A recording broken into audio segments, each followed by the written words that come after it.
Nah, tentunya sekarang nggak lengkap dong kalau saya juga tidak bertanya kepada Ibu Tasya, Merchandising and Operation Director Pendopo.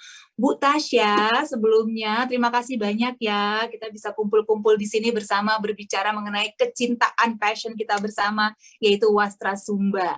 Tapi mungkin juga sebelum kita mulai lebih dalam lagi berbincang mengenai hal ini, mungkin Bu Tasya bisa menjelaskan dulu nih, sebenarnya apa sih yang menjadi latar belakang dari Pendopo untuk mengangkat tema Rindu Timur. Ceritanya bagaimana sih Bu Tasya? Ya Mbak Siska, sebelumnya saya ingin menjelaskan sedikit mengenai Pendopo.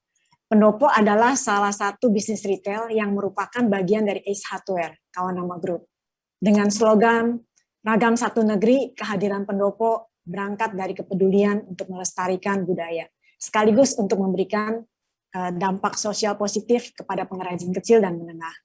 Pendopo telah mengkurasi hasil karya lebih dari 80 UMKM yang bergerak antara lain di bidang pakaian, ada kerajinan, perlengkapan rumah, aksesoris, makanan tradisional, minuman herbal dari seluruh Indonesia, termasuk di dalamnya kebudayaan Indonesia Timur ini yang diwakili Sumba. Bicara mengenai Sumba, bagaikan hidden gem, permata yang tersembunyi, dan juga dianggap sebagai Forgotten Island, pulau yang terlupakan dalam judul buku Pater Robert Ramone. Karena memang saat ini belum terlalu terekspos ya di banyak orang. Ya. Selain memiliki keindahan alamnya yang luar biasa, Sumba juga memiliki kekayaan budaya yang sangat menarik, yaitu berupa kain tenun ini dengan keunikan dan cerita di balik setiap kainnya. Jadi potensi inilah yang kami lihat bisa digali lebih dalam lagi. Sesuai dengan visi Pendopo, yaitu meningkatkan kesadaran dan apresiasi budaya melalui pendekatan pengalaman retailnya. Kami ingin membawa kekayaan kebudayaan Timur ini untuk lebih dekat dengan masyarakat Indonesia. Dan melalui kampanye Rindu Timur ini, kami harap bisa mengedukasi dan menginspirasi masyarakat dengan keragaman budaya, khususnya dari Indonesia Timur. Kami ingin mengenalkan bahwa selain kain batik yang memang sudah mendunia, Indonesia juga memiliki kekayaan dan keberagaman kain tradisional dari daerah lain. Itu Mbak Siska yang mengenai mengapa Pendopo mengangkat tema Rindu Timur. Oke. Nah, pas banget nih artinya memang buat kita semua yang rindu Sumba, hari ini bisa ngobrol-ngobrol ngomongin Sumba nih secara mendalam ya. Tapi kita pengen tahu juga nih kalau menurut pandangan Bu Tasya sendiri, kalau berbicara mengenai begitu banyak wastra Nusantara yang memang masing-masing punya ciri khas masing-masing gitu ya, apa yang menjadi keunikan dari tenun Sumba itu sendiri, Bu, kalau menurut Ibu Tasya? Jujur ya, saya baru mengenal tenun Sumba beberapa tahun lalu. Jadi ilmunya masih sedikit. Pertama-tama kali melihatnya, saya langsung jatuh cinta. Karena corak kainnya tuh sangat berbeda dengan kain tenun lainnya. Saya melihat di dalamnya ada unsur tribal, primitif, back to nature, simple, yang dipadukan dengan kearifan lokal, serta cerita tentang kehidupan yang unik. Jadi setelah saya mempelajari sedikit demi sedikit, ternyata memang proses pembuatan kain tenun ikat Sumba ini sangat tradisional dan lama, bisa mencapai 6 bulan hingga 3 tahun. Wow. Dan sangat membutuhkan ya tingkat kesabaran yang tinggi ya, dari awal pemintalan benang, tahapan pewarna alamnya, hingga proses penenunannya. Jadi setiap kain mempunyai kalau kita lihat corak dan motif yang berbeda-beda, yang memiliki makna dan filosofi yang mendalam dari setiap penenunnya. Contohnya motif burita, melambangkan kebesaran seorang pemimpin yang mampu merangkul dan melindungi serta bijaksana. Sedangkan corak burung kakatua itu melambangkan persatuan dan kesatuan. Dan ini mencerminkan jiwa orang Sumba dalam pengambilan keputusan yang melalui musyawarah dan mufakat. Terus motif kuda juga sebagai simbol keberanian, ketangkasan, dan kejantanan.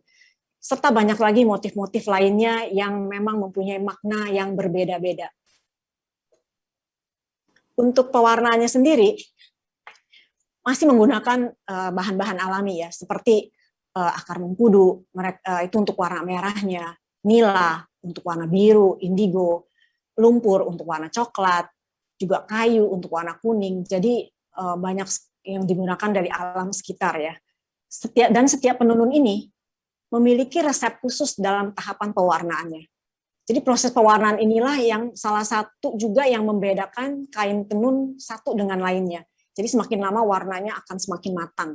Karena itu kain Sumba ini merupakan harta yang berharga yang bisa diwariskan ke anak cucu. Dan harganya pun menjadi tidak ternilai. Seperti itu. Luar biasa, Bu Tasya. Bu Tasya katakan baru mempelajari beberapa tahun belakangan saja, tapi sudah terasa banget cinta dan passion-nya Bu kepada Wastra Sumba. Terima kasih sudah sharing ya hal-hal unik yang melatar belakangi kenapa Wastra Sumba itu begitu spesial. Mulai dari effort yang dibutuhkan untuk menciptakan kain tersebut, cerita yang terkandung di dalamnya yang ternyata sangat filosofis, dan maka dari itu juga kadang kita merasa kok kecintaan kita terhadap kain yang kita miliki itu personal sekali, karena memang ada cerita yang terkandung di dalamnya.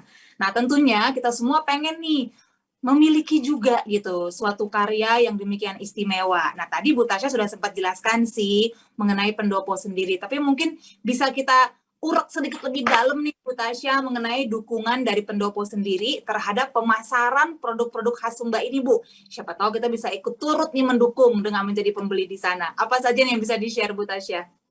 Ya, dukungan kami terhadap pemasaran produk-produk khas Sumba ini tentunya melalui penjualan di berbagai channel yang dimiliki oleh pendopo.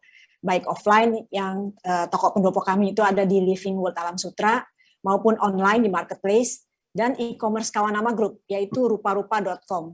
Dan untuk koleksi tenun Sumba ini, pendopo memiliki penawaran promo ya, diskon khusus 10% plus 10, khusus untuk pemegang kartu kredit BCA. Ya, jadi harapannya melalui kampanye Rindu Timur, pendopo juga ingin memberikan edukasi dan inspirasi melalui berbagai channel komunikasi kami yang ada, mulai dari media sosial hingga berbagai event seperti yang kita lakukan saat ini ya. Sehingga harapan kami keindahan Sumba sebagai salah satu kekayaan ragam budaya Indonesia bisa dilihat dan dinikmati semua orang dari berbagai penjuru dunia. Seperti itu, Mbak.